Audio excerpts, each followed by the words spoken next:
जय श्रीराम. अयोध्येच्या सिंहासनावर प्रभू रामचंद्र बसले होते. शेजारी सीतामाई आणि लवकुश बसले होते. लक्ष्मण, भरत आणि शत्रुघ्न मागे उभे होते. पायांशी हनुमान बसला होता. सारा दरबार भरला होता. रामाची आज्ञा ऐकण्यास सारे उत्सुक होते. इतक्यात यमुनेच्या तीरावरील ऋषीमुनी आणि प्रजाजन आपले गाऱ्हाणे सांगण्यासाठी रामाच्या दरबारात आले होते. रामरायाचा जय जयकार करून ते म्हणाले, महाराज, यमुनेच्या तीरावर लवणासूर नावाचा एक क्रूर दैत्य अत्यंत उन्मत्त झाला आहे. तो मूर नावाच्या दैत्याचा मुलगा असून बापाप्रमाणेच महाक्रूर आणि पातकी आहे. गायी, ब्राह्मण, सदवर्तनी माणसे या साऱ्यांना तो छळतो. आपण त्याचा वध करून साऱ्या त्रस्त प्रजाजनांना सुखी करावे अशी विनंती आहे. लवणासुराची ती क्रूर कृत्ये ऐकून राम संतप्त झाले. त्यांनी धनुष्यबाण हाती घेतले. तेव्हा शत्रुघ्न पुढे येऊन रामाला म्हणाला, आपण कशाला धनुष्यबाण हाती घेता? मला आज्ञा द्या. रामाने 3 औक्षहिणी सैन्य शत्रुघ्नाबरोबर दिले. मंत्रशक्तीचे बाण शत्रुघ्नाच्या हाती देत म्हटले, लवणासुराचा वध करून प्रजा सुखी कर. शत्रुघ्नाने सैन्य घेऊन यमुना नदी ओलांडली. अनेक ऋषी समोर येऊन लवणाची दुष्कृत्ये सांगू लागले. शत्रुघ्ना, या लवणासुराची शक्ती फार मोठी आहे. हा राक्षस फार क्रूर आहे. मांधाता राजाला सुद्धा यानेच ठार केले. शत्रुघ्नाने ऋषींना लवणासुराच्या मरणाचा उपाय विचारला. लवणासुराचे बळ कशात आहे व ते बळ त्याला कसे प्राप्त झाले याची माहिती शत्रुघ्नाने विचारली. ऋषी म्हणाले, लवणासुराने पूर्वी शंकराची आराधना केली होती. शंकराने प्रसन्न होऊन आपल्या हातातील त्रिशूळ लवणासुराला दिला आहे. त्याच्या बळाने हा लोकांना मारतो. त्याचा त्रिशूळ तू हस्तगत केलास तर त्याचे ताबडतोब मरण ओढवेल.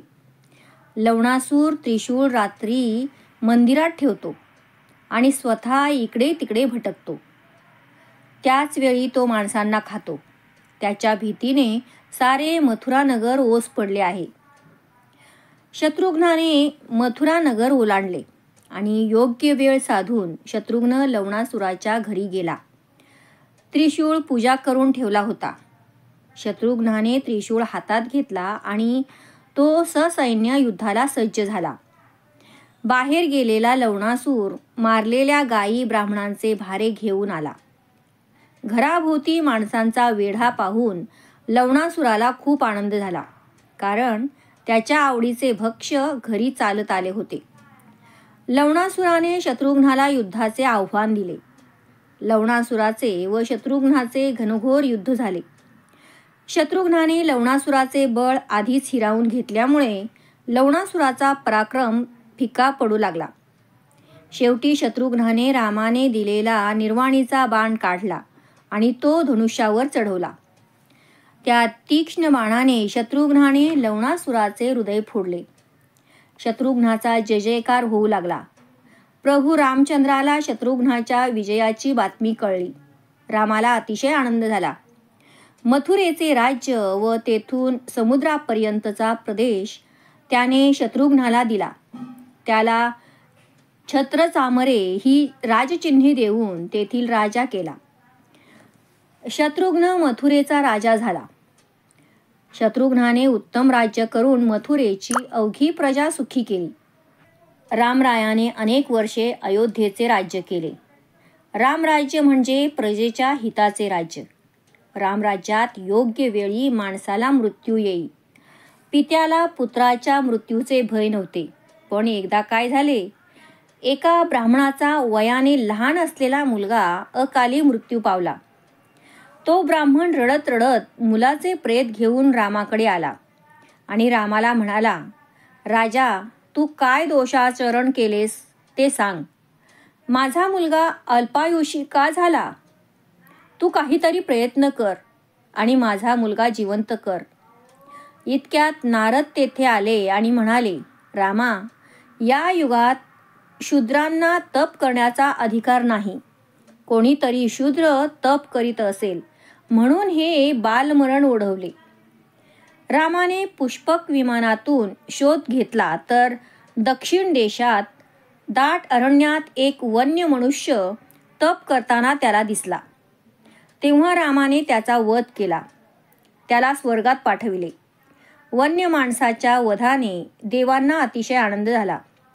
इंद्राने रामावर प्रसन्न होऊन रामाच्या इच्छेप्रमाणे तो ब्राह्मणाचा पुत्र पुन्हा पूर्वीसारखा जिवंत केला. प्रभू रामचंद्र अगस्ती ऋषींच्या आश्रमात निघाले. वाटेत त्यांच्या समोर एक गिधाड आणि एक घुबड आले.